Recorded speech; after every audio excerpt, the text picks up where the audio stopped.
आप नमस्कार, good evening, सत श्री अकाल। एक बार फिर आप तमाम लोगों का स्वागत है क्राइम तक की कहानी की इस एपिसोड में। उम्मीद है पूरी फैमिली अच्छी होगी। तो जय हिंद गाइस एक नई इंटरेस्टिंग स्टोरी आपके लिए लेके आ चुका हूँ। तो चलिए सबसे पहले अपन ये इंटरेस्टिंग स्टोरी को स्टार्ट कर लेते हैं, सुन लेते हैं। आज की कहानी जयपुर से, गुलाबी नगरी। लेकिन इस कहानी में कई ऐसी चीजें हैं जो आपको चौंकाएगी भी, थोड़ा सा कहीं कहीं गुदगुदा भी सकती है। एक पुरानी कहावत है, चांदी हो गई। चांदी हो गई मतलब किसी का बहुत भला हो गया। ये कहावत, ये मुहावरा इस कहानी में कई जगह कई कैरेक्टर के साथ बहुत फिट बैठती है। ये चोरी की एक ऐसी दास्तान है, एक ऐसी अजीब कहानी है जिसमें वाकई चोरों ने खूब दिमाग लगाया, उससे पहले कैसे अपने शिकार को उलझाया। और हैरत की बात यह है कि जिसका सामान चोरी हुआ है वो इस पोजीशन में है इस वक्त कि वो सच सच बता भी नहीं सकता कि कितने की चोरी हुई, कितने करोड़ का माल है, क्योंकि चोरों ने उसको कुछ इसी तरीके से फंसाया और उलझाया था। अब जब यही पता नहीं कितने का माल है, जब मालिक ही नहीं बताएगा, तो कई बार ये इल्ज़ाम लगता है कि चोरी का माल जब बरामद होता है तो कम मिलता है, बाकी पुलिस ले जाती है, कुछ घपला हो जाता है, अपने यहाँ बहुत कुछ होता है। अब यहाँ जब यही सही पता नहीं कि कितने का माल चोरी हुआ है, तो चोर की भी चांदी, जिसने चोरी कराई उसकी भी चांदी, और हो सकता है बरामदगी के बाद पुलिस की भी चांदी हो जाए। चोरी के काम में आमतौर पे इन्वेस्टमेंट की कहानी कम सुनाई देती है कि पहले चोरी से पहले इन्वेस्टमेंट किया जाए, कुछ ऐसी चीजें हो, लेकिन इस कहानी में है। ये कहानी जयपुर के एक मशहूर डॉक्टर की कहानी है, डॉक्टर सुनीत सोनी। ये जयपुर में इनका अपना क्लिनिक है, अच्छा खासा शहर में इनका दबदबा है, और ये हेयर ट्रांसप्लांट के डॉक्टर हैं। जो जिनके बाल सर पे नहीं होते, गंजे होते हैं, तो ऐसे लोगों के वो सारे जो बाल उगाने का काम, लगाने का काम, तो अच्छा खासा इनका धंधा सब कुछ चल रहा है। कहानी की शुरुआत होती है पिछले साल दिवाली से, और इस कहानी का क्लाइमेक्स होता है इस साल 26 फरवरी को। 5-6 दिन पुरानी या 8 दिन पुरानी ये कहानी है। डॉक्टर सुनीत सोनी का एक दोस्त था जो जयपुर में ही एक नामी ज्वेलर और अच्छी खासी उसकी अपनी शॉप थी, और जौहरी था वो, संजीव अग्रवाल।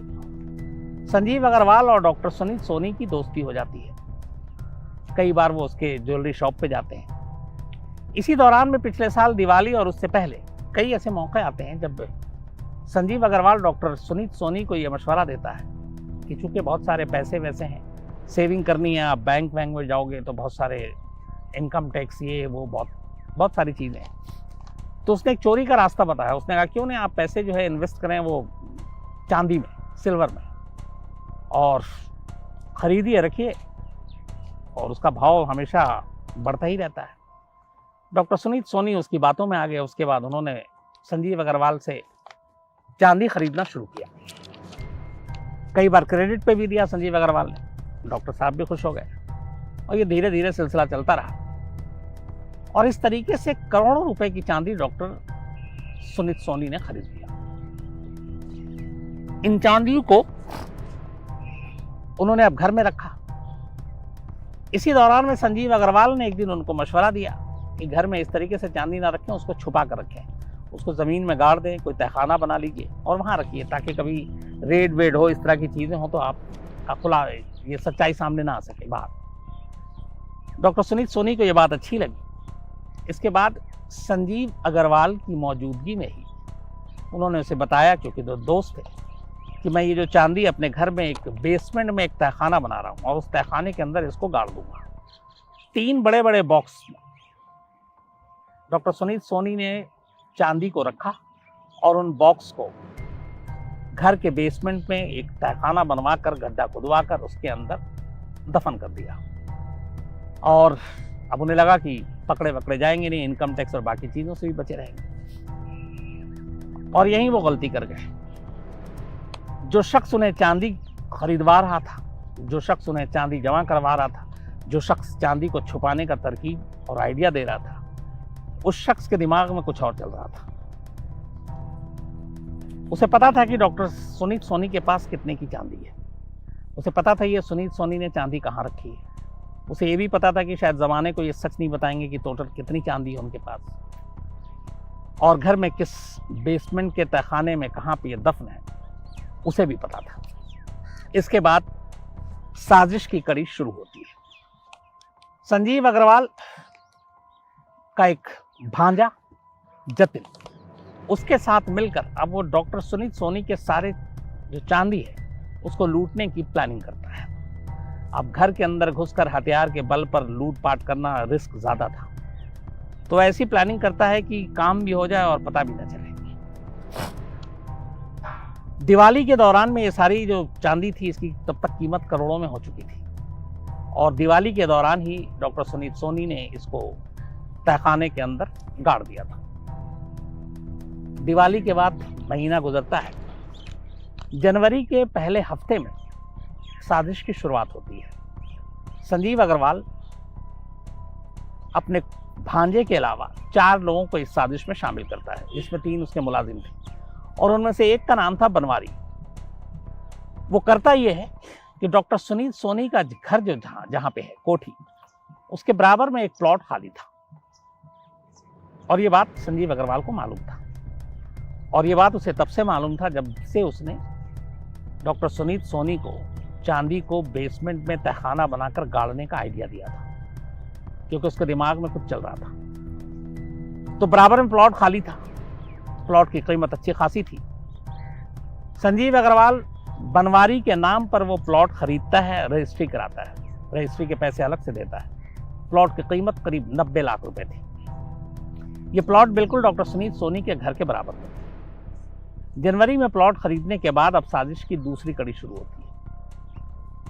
उस प्लॉट में पहले दीवार खड़े किए जाते हैं, उसके बाद आनन फानन में एक कमरा तैयार किया जाता है, और पड़ोसियों को, बाकी लोगों को बताया जाता है कि यहाँ पे आगे चलकर जो भी कोठी या फ्लैट है वो बनेंगे। लेकिन फिलहाल पहले 4 दीवारी और उसके बाद एक कमरा तैयार किया जाता है। जनवरी की बात है। कमरा तैयार करने का मकसद दूसरा था। उस कमरे को बनाने के बाद उस कमरे के नीचे जमीन में खुदाई शुरू हो जाती है। करीब 10 फीट गहरा गड्ढा खोदा जाता है उस कमरे के अंदर। जब 10 फीट गहरा गड्ढा खुद गया, अब उसके बाद उस गड्ढे से उतरकर करीब 26 फीट लंबा एक टनल बनाना था, एक सुरंग, और वो पूरा नापा गया था। चूंकि संजीव अग्रवाल को मालूम था कि डॉक्टर सुनीत सोनी के घर में किस जगह पे चांदी को गाड़ा गया है, और वहां तक इस प्लॉट से जाने का रास्ता और नक्शा क्या है सारा उसके दिमाग में था। इसी के बाद 10 फीट पहले गहराई, और उसके बाद अब 26 फीट लंबी सुरंग को बनाना था। 26वां फीट जो था वो जाकर ठीक उसी बेसमेंट के नीचे जाकर मिलना था जहां पे चांदी रखा हुआ था।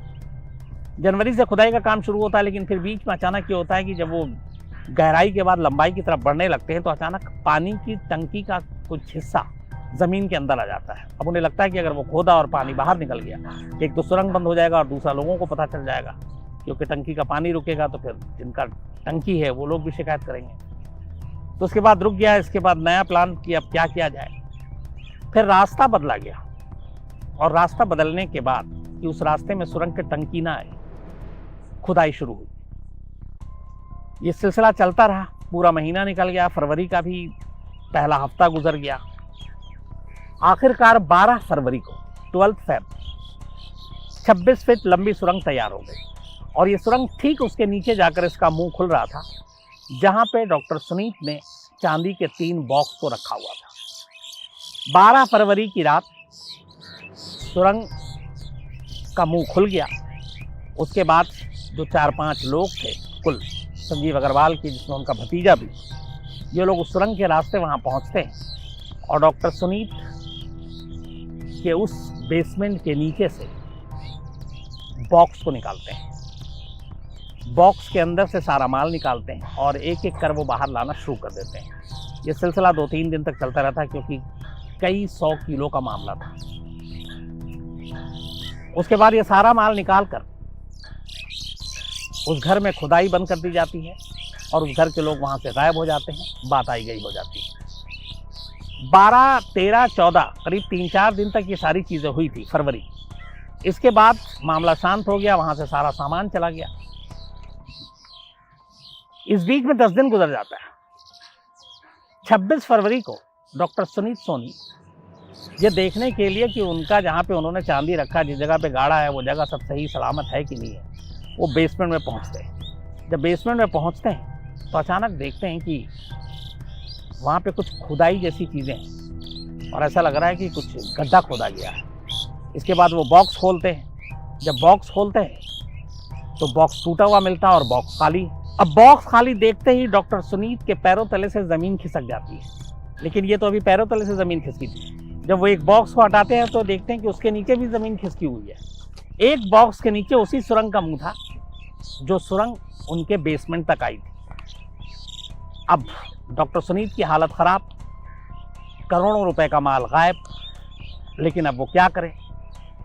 फिर भी वो हिम्मत जुटाते हैं और पुलिस के पास जाते हैं और पुलिस को जाकर बताते हैं कि कुछ उनके ख़ानदानी जो जेवर थे, कीमती अनमोल, वो और कुछ चांदी, वो उन्होंने इस बॉक्स में रखे थे और हिफाजत से रहे, इसलिए उन्होंने तहखाना एक बनाया था और उसके अंदर गाड़ दिया था ताकि चोरी ना हो।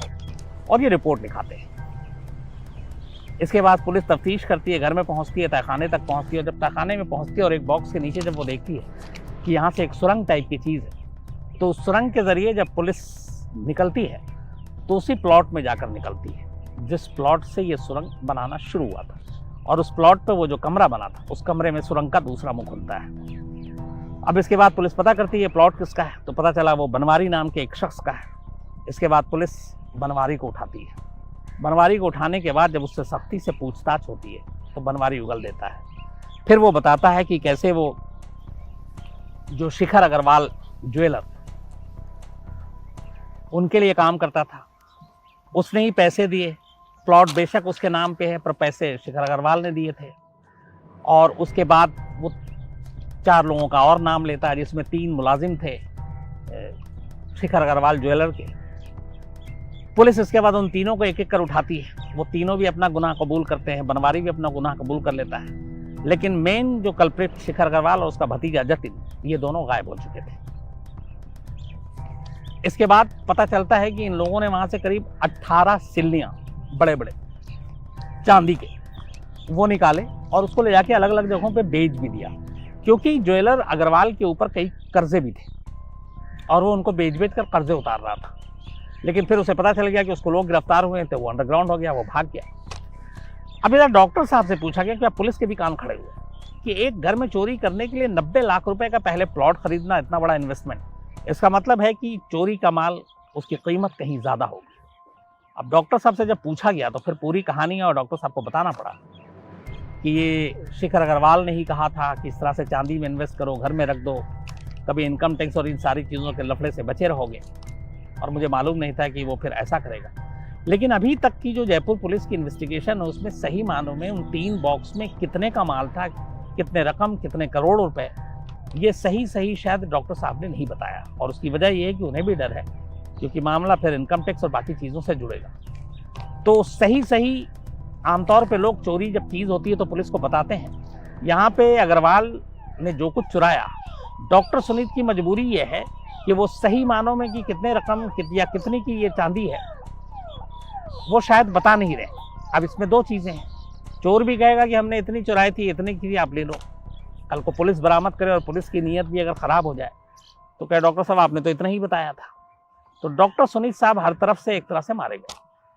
चोर ने तो लूटा ही लूटा, अब बरामदगी में उनको वापस कितना माल मिलता है इसकी भी कोई गारंटी नहीं है। लेकिन कुल मिलाकर चूंकि नीयत ही शुरू से इस पूरे मामले में अलग अलग लोगों की अलग अलग थी, डॉक्टर साहब ने पैसे बचाने और शायद आयकर चोरी करने के चक्कर में ये रिस्क लिया, गलत तरीके से जेवर को घर के अंदर छुपा के रखा ताकि पैसा इन्वेस्ट कर सकें, इनकम टैक्स के रूप में सरकार को न दिया जा सके। जौहरी ने फ़ायदा उठाया उनकी इस बेईमान नीयत का और उसके बाद वो चोरी करके ले गया। अब बरामदगी कितनी होती है ये भी पता नहीं है। तो इसीलिए मैंने कहा कि इसमें हर एक की चांदी हो गई है। लेकिन ये अपने आप में इसलिए थोड़ी अलग एक पूरी एक साजिश के लेवल पर है। जैसे बड़े कम सुनने में आता है कि कहीं चोरी करने के लिए पहले जो चोर है जिसके दिमाग में चल रहा है वो सामने वाले को बहुत सारी चीज़ें खरीदवाता है, फिर उसके ऊपर उसकी नीयत लगी हुई है, फिर उस जगह चोरी करने के लिए बाकायदा एक प्लॉट ख़रीदा जाता है, और फिर पूरी साजिश को अमल में लाया जाता है। और जिसका सामान चोरी हुआ वो इस पोजीशन में नहीं है कि वो बता सके कि वाकई कितने का चोरी हुआ है। तो ये कहानी अब देखिए जयपुर पुलिस क्या सच्चाई सामने लाती है। कुल मिलाकर कितने करोड़ या कई करोड़ों का मामला है, ये भी सामने आता है कि नहीं आता ये पता नहीं, लेकिन फिलहाल पूरे जयपुर में इस चोरी की ज़बरदस्त चर्चा है। तो कहानी में आज इतना ही। तो उम्मीद करता हूँ गाइज़ ये स्टोरी आपको बहुत ही अच्छी लगी होगी। और गाइज़ मैं आपको बता दूं कि अपने इस चैनल पर केवल और केवल आपको इंटरेस्टिंग स्टोरियाँ ही सुनने को मिलेगी, क्योंकि मैं कीवर्ड के हिसाब से सर्च करके जो सबसे ज़्यादा डिमांडिंग सर्चेबल स्टोरियाँ होती हैं मैं वहीं छांट करके आपके लिए लेके आता हूँ। तो आपको इंटरेस्टिंग स्टोरियाँ बहुत ही अच्छी लगती हैं सुनने में, तो आप यहाँ पे बने रहें, क्योंकि आपके लिए मैं इंटरेस्टिंग स्टोरियाँ ही छांट करके लाता हूँ जो बहुत ही ज़्यादा सर्चेबल और डिमांडिंग होती हैं। तो मिलते हैं एक नई इंटरेस्टिंग स्टोरी के साथ में, तब तक के लिए जय हिंद।